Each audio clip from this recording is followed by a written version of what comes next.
Y estamos en comunicación con Juani Belvis, que es codirector de Beta Lab, es maestrando en comunicación de la Universidad Austral y es docente en la maestría en comunicación política. Hola Juani, ¿cómo estás? Mica Mendelevich te saluda, gracias por atendernos, un feriado. ¿Qué tal, Mica? Buenos días. ¿Quién votó a Gracias a Milei? ustedes.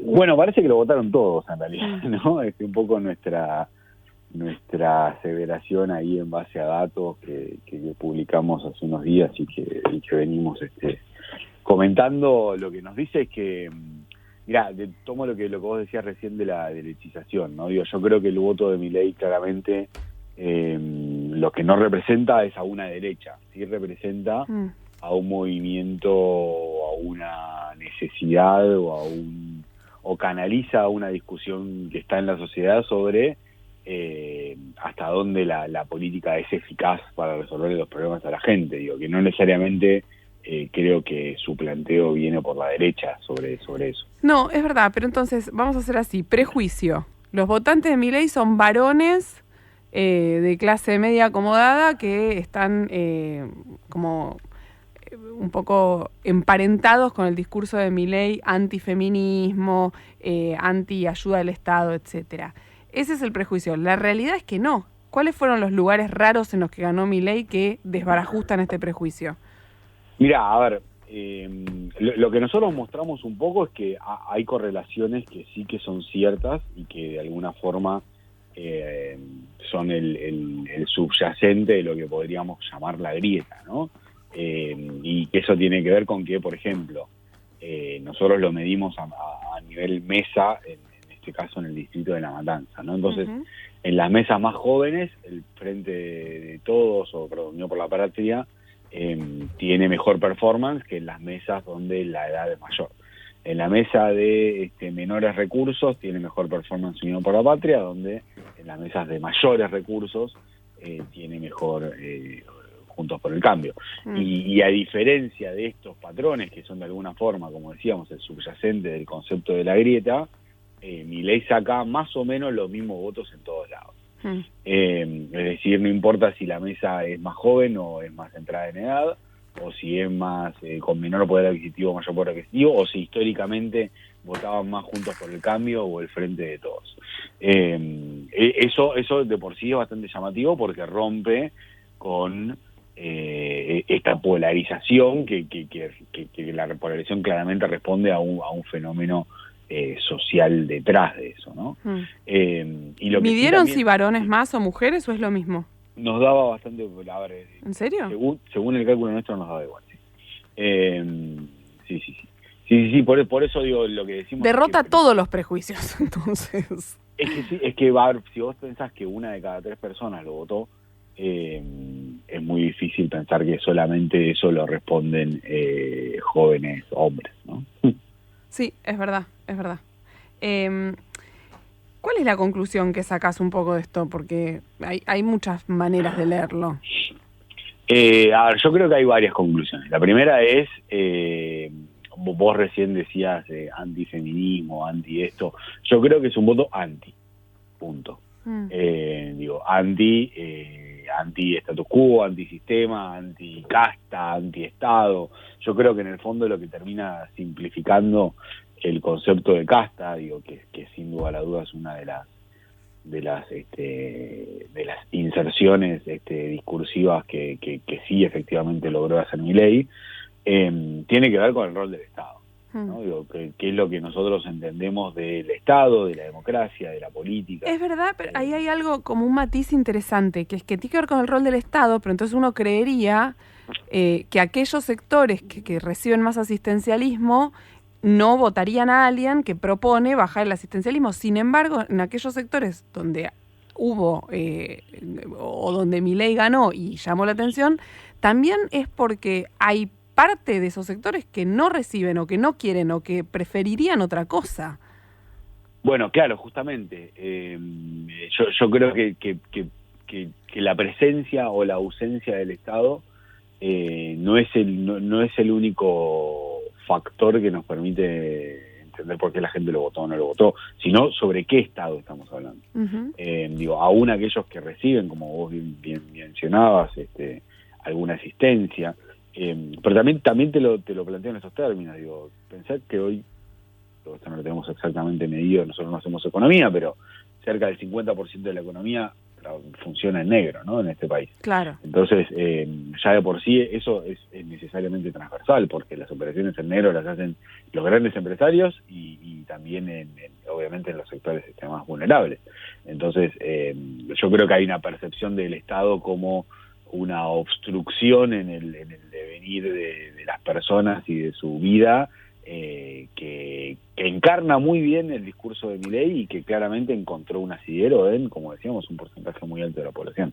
Dos cosas más. Una, el Armado Nacional, y segundo, la baja en lugares como Recoleta. ¿Querés en ese orden entrarles? Dale, perfecto.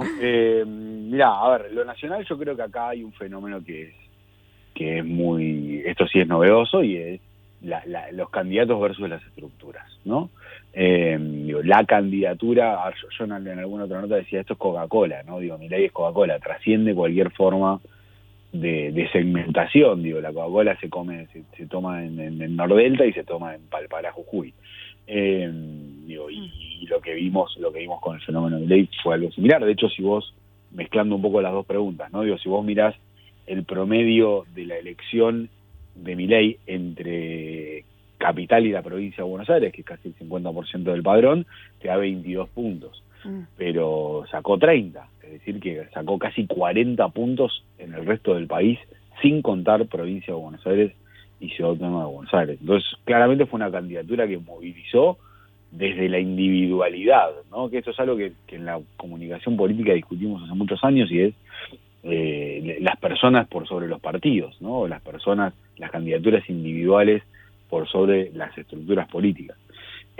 Con lo cual, eso me parece que es importante y que hay que ver cómo se sostiene también, ¿no? Digo, porque el otro día lo escuchaba a Pagni, ¿no? Una lista muy interesante, y decía, claramente hay 16 gobernadores acá que tienen una responsabilidad importante, ¿no? Porque ganó en 16 provincias. La decisión de correr el proceso electoral provincial y local de la elección nacional tuvo un impacto. Y ese impacto hay que ver cómo se logra o no cambiar el curso de ese fenómeno en la elección general, por un lado. Y por otro lado, viniendo acá, yo estoy acá en la Comuna 2, en Recoleta, así que te puedo hablar con conocimiento de causa. Sobre los vecinos. Del fenómeno, sí. Claro, exactamente, sobre mi vecino. Efectivamente vimos que bajó, ¿no? Entonces yo creo que... Eso es raro. No, la verdad que yo... ¿Por qué? A ver. Salí en una nota en abril diciendo que iba a bajar. ¡Apa! Igual, digo, estamos bastante... Estoy para preguntarte quién va a ganar las elecciones, entonces. No. Yo pegué una sola, imagínate. No tentemos, claro. No voy a arriesgar, claro, mi performance. Pero nosotros asumíamos que iba a bajar en el norte y iba a subir en el sur, que fue efectivamente lo que pasó. ¿Por qué? Porque, mira, hay un fenómeno que se usa para explicar otras cosas, no necesariamente en política, que es la curva de adopción, ¿no? Digo, cuando por ejemplo, una tecnología, ChatGPT, Facebook, Instagram, empieza a tener muchísimo hype, muchísima moda, y eso después baja esa espuma, ¿no? Y no sé, cuando todos entramos hace poco a Threads, la aplicación esta de Meta que reemplaza a Twitter, ¿no? Todos entramos, pero después dejamos de usarla. Bueno, yo creo que hay un fenómeno similar que tiene que ver con la moda. Respecto del caso de Milei, con una moda que en este caso canaliza e interpreta, como decíamos, una demanda social que no es menor, pero que cuando uno la empieza a correr el velo y empieza a discutir un poco más lo que hay ahí adentro, que sería claramente lo que pasa en los votantes de la zona norte de la Ciudad de Buenos Aires, Comuna 2, Comuna 14, Comuna 13, que es gente que ya tiene un recorrido de Milei. Claro. Gente que ya estuvo en contacto con la figura de Milei y gente que en muchos casos eligió no acompañarlo más. De nuevo, tampoco es tanto, ¿no? Dijimos que acá en Recoleta es un punto, ese punto son 5.000 votos en la Comuna 2.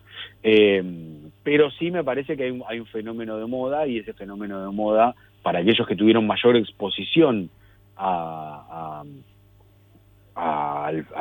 sujeto, en este caso a Milei, tiene una bajada. De hecho, en la ciudad de Buenos Aires sacó 17 puntos, que no se compara, casi la mitad de lo que sacó a nivel nacional.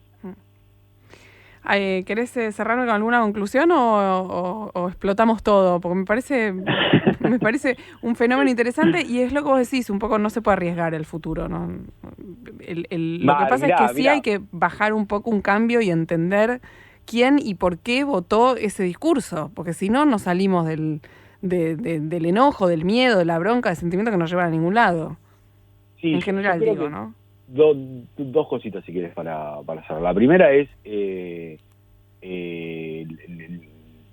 círculo rojo no lo vio, ¿no? Digo, más allá de que algunas encuestas estuvieron más cerca, otras más lejos, la gran mayoría estuvo muy lejos.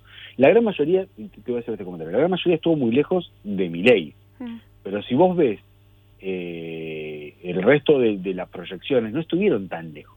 Es decir, lo que todo el mundo le erró fue que nadie le vio un envión tan fuerte a la Libertad Avanza, ¿no? Por un lado.